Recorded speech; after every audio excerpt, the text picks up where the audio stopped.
evaluate the integral of x cubed times e to the 3x dx.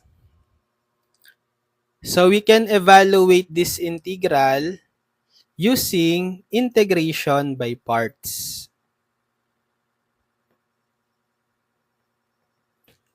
Okay? But since this will involve multiple integration by parts, notice that x has an exponent of 3. To evaluate this, as easy as possible using integration by parts without using the multiple integration by parts, we can apply the DI method or the tabular integration by parts method. So in DI method, we will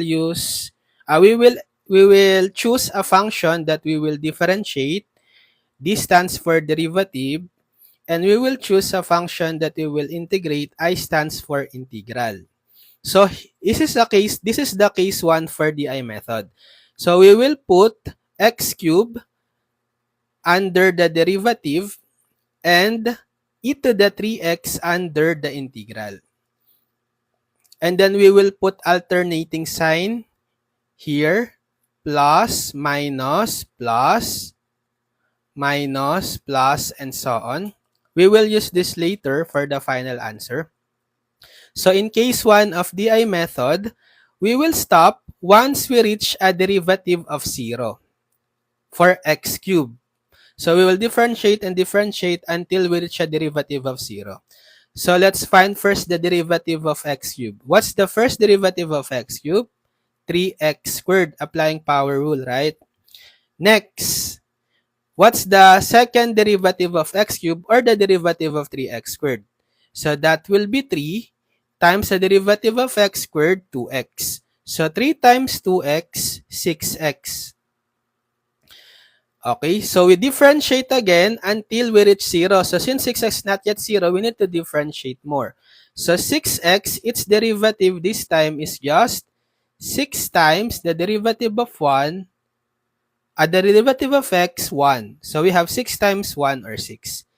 Then lastly, getting the derivative of 6, we will get 0. So since we already have the derivative of 0, we'll stop here. Okay. And then, we will integrate e to the 3x the same times as how many times we differentiate x cubed. So we differentiated x cubed how many times? 1, 2, 3, 4. 4 times. So we also need to integrate e to the 3x 4 times. So what's the shortcut formula for the integral of e to the ax dx? So it's equal to 1 over a e to the ax plus c, where a is the coefficient of x, right? So the first integral of e to the 3x applying this formula is 1 over a, which is 3, times the same function e to the 3x. Okay, next, integrate again 1/3 e to the 3x. So we will have 1/3 constant copy, and the integral of e to the 3x, it's also 1/3 e to the 3x. So we need to multiply 1/3 times 1/3, 1/9. Another integral for this time 1/9 e to the 3x. So 1/9 constant copy. The integral of e to the 3x, again, that's 1/3 e raised to 3x. So we need to multiply 1/9 times 1/3, 1 over 27. Then the last integral, 1 over 27 times the integral of e to the 3x, 1/3 e to the 3x. So multiply 127 times 1/3, that's 1 over 81. Okay? So how do we write the final answer? We multiply the diagonal terms, including the sign convention on the side, and then we add all of these terms. So the final answer, integral of x cubed e to the 3x dx is positive x cubed times 1/3 e to the 3x, that's equal to positive 1/3. So we write first the coefficient, 1/3, then times x cubed times e to the 3x. Then next, we have negative 3x squared times 1/9 e to the 3x. So that will be negative. So minus, let's start with the coefficient. 3 times 1/9 in lowest term, that's 1/3. Then times x squared times e to the 3x. Next, positive 6x times 1 over 27 e to the 3x. So that will be positive.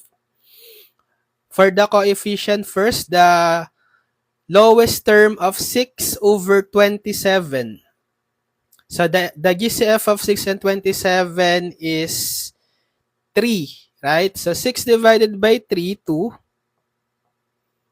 over 27 divided by 3, 9. So we have 2 9ths for the coefficient and then times x e to the 3x.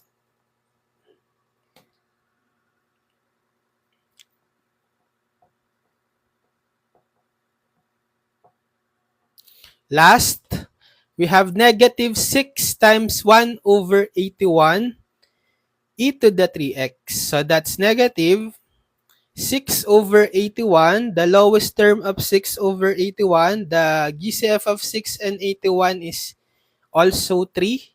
So 6 divided by 3, 2 over 81 divided by 3, 27. Then times e to the 3x. Then don't forget to put plus c. Or you can factor out the e to the 3x if you want.